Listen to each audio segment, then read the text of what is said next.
నెల్లూరులో బాలాజీ నగర్ అనేది వినాయక చవితికి పెట్టింది పేరు.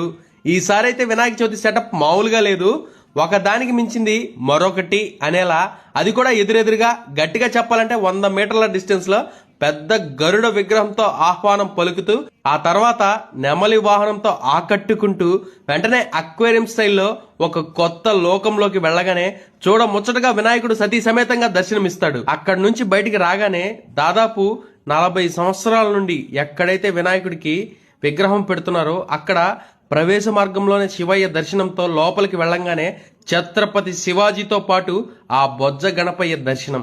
అటు నుంచి కొంచెం దూరం ముందుకు వెళ్ళగానే చక్కగా పూర్తిగా పూలతోనే ఆ గణపయ్య చిత్రలేఖనంతో అందరినీ మంత్రముగ్ధులను చేసే విధంగా ఆకట్టుకుంటుంది.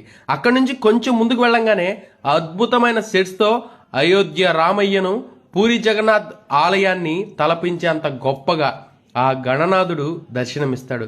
ఒక దానికి మించింది మరొకటి అనేంత గొప్పగా ప్రతి ఒక్క వినాయక ప్రతిమని అక్కడ ఉండే సెట్స్ తో అమర్చారు.